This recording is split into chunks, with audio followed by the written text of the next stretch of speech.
welcome back to our podcast. I'm the Disturbed Southern Belle. And I'm the gentleman. On this episode, we're going to still be talking about some of the outlaws from around the world. And this week we're headed to Australia, and we're going to talk about Aleander Pearce. Now, Australia, their outlaws, like we think of traditional outlaws, weren't called outlaws. They were called bushrangers, which is basically the same thing. I mean, they robbed train, did the same basic stuff, but they were just called bushrangers. But this Australian bushranger is not your typical shoot-'em-up type, we'll say. He's known not only for his criminal antics, but for also being a cannibal. Well, that's very pleasant. Odd, yes. So, he was born in Ireland. Alex Pearce was sent to the penal colony located in Van Diemen's Land, which is now known as Tasmania. And he was sent there for theft. So, he was basically sent to one of the penal colonies in, what's now Tasmania.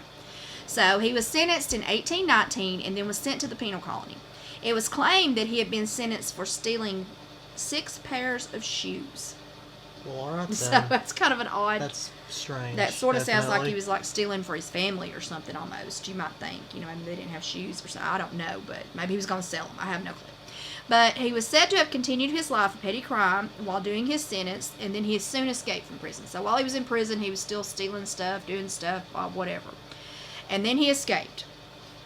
So he was caught and was then charged with absconding and forging an order, which was a serious crime at the time.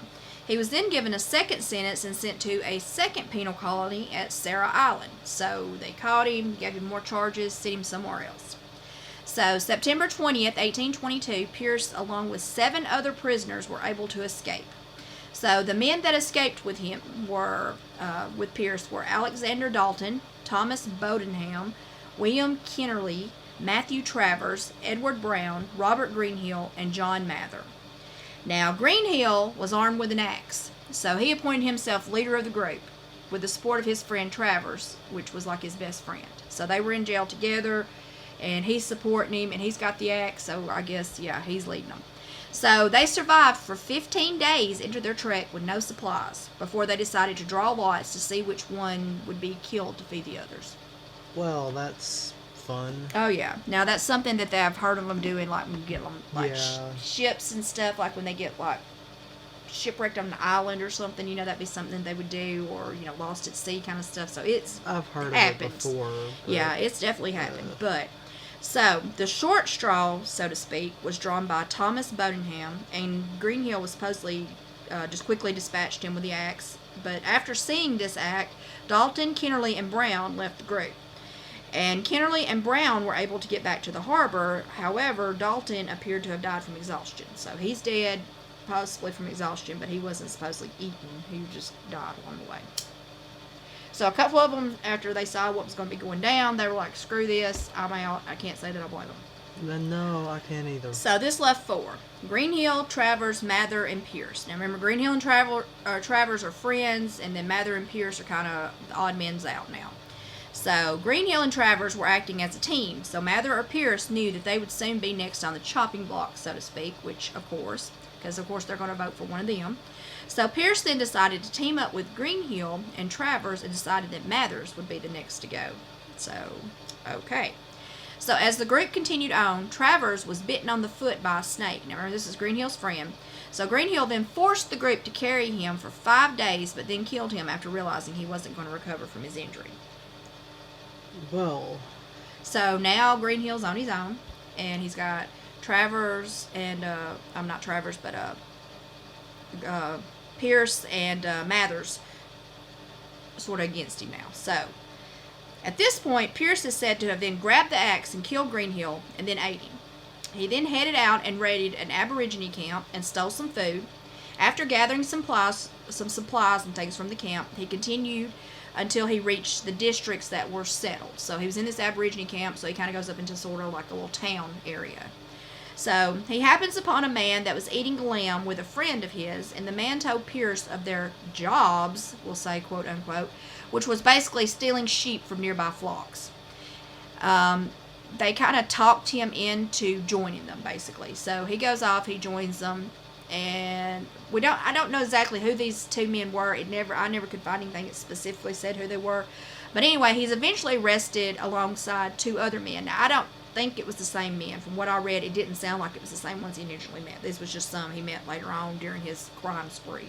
So he met two other men named William Davis and Ralph Churton, who were both sentenced and hanged for bushranging and escaping from a military escort. So he just got rounded up with them, I think, is what it made it sound like. So at that time, Pearce had been on the run for approximately 113 days, roughly half of which was spent in the wilderness, which is saying something. I mean, it would have been pretty rough out there with no supplies or anything. Absolutely. So, I mean, even just that he survived says something. He's pretty tough anyway. So Pearce then made a confession of his cannibalistic acts to Reverend Robert Knotwood. However, Knotwood did not believe Pearce had committed the heinous acts and thought that the other men had simply evaded escape and were living their lives as bushrangers. So after he got locked up with those other, the other guys, they got hung or whatever. So he makes this confession saying that he had done all this, but they didn't believe him and they thought the men were still out there running around, and he's telling them no, they're dead. So there was some inconsistencies in his stories, though. So he basically made what we know to be like 3 confessions. And the one was one I already mentioned to Reverend Knotwood, where he said, that he'd done what he'd done or whatever. So the next one was made to Lieutenant Cuthbertson, who was a commandant of the Marcari Harbor, where he was in the hospital after his second escape attempt. And in this confession, he claimed that Dalton had actually been the first victim. Now, what difference that makes, I don't know. But anyway, his last confession was made to Father Philip Connolly, who was the colony's Catholic priest. And this confession was made the night before his execution. And supposedly he again changed some of the details of the orders in which the deaths took place and who was responsible for doing stuff. So, I don't know. I mean, I don't really know what happened, but we know some craziness went down. So, the final escape and his execution. So, in November of the next year, after his capture with Davis and Churton, he managed to escape. And this time he escaped alongside fellow inmate Thomas Cox. However, Pearce's freedom was not long lasting, as he was captured just 10 days later. So he didn't make it long this time, but he didn't sound like it. Then again, how is he getting out so much? I mean, I don't know. That's a good question. It seems like every time they get him, he just keeps getting out. I don't know. But anyway, he was then brought to trial at the Supreme Court at the Van Diemen's land in Hobart, and the trial was for the alleged murder and cannibalization of Thomas Cox. So he escaped with him, and now he's arrested, and again supposed to cannibalize him. So observers of the trial were astonished when faced with Pearce, because he certainly did not fit the picture of a typical cannibal. Despite his relatively short height, which was 5'3" or inches, or roughly 1.6 meters, he was said to have a strong and wiry build. So he's actually pretty small. He's only like 5'3", so he wasn't a very big guy. Yeah. So, yeah. It's kind of weird, overpowering people. But, I mean, then again, you get the drop on somebody, you hit them or something. Oh, yeah, or absolutely. Stab them, or, God knows, you could easily overtake someone. So there was an article that was published in the Hobart Town Gazette on June 25th, 1824, and it stated that he did not appear to be burdened by the weight of human blood. Whatever that means. Exactly.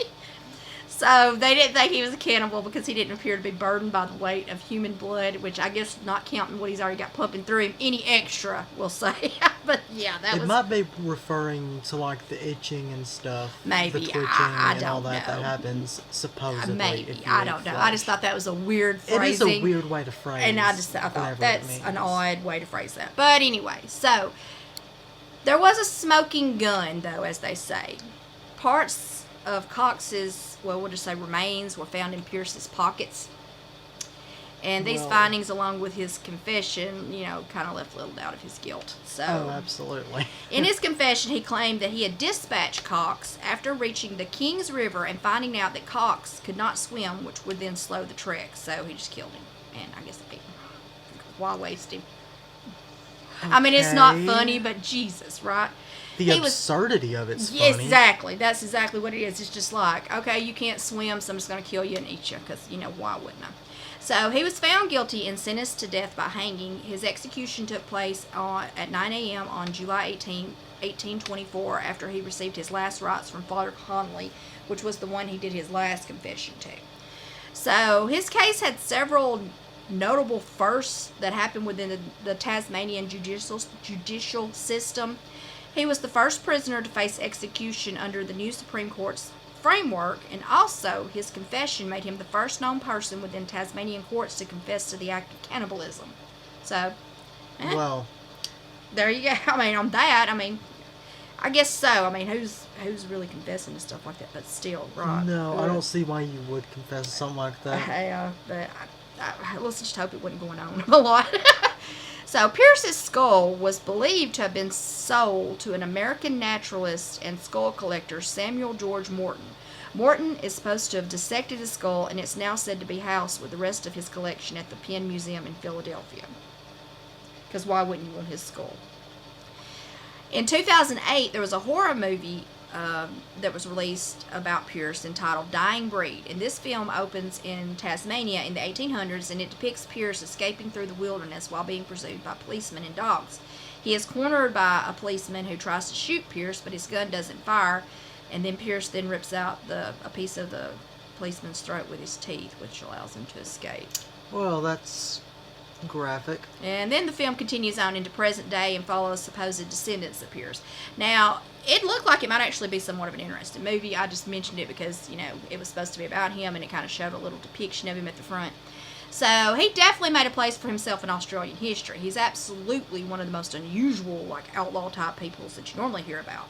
So, for nothing else, he's very interesting. He's odd, because you don't hear about a lot of cannibalistic bushranger outlaw type people. So No, you don't. we hope you enjoyed this segment in our series about outlaws from around the world. If there's a famous outlaw or criminal that you'd like us to cover, just let us know in the comments below. We'd love to hear about it. Don't forget to check out other episodes and our new YouTube exclusive series.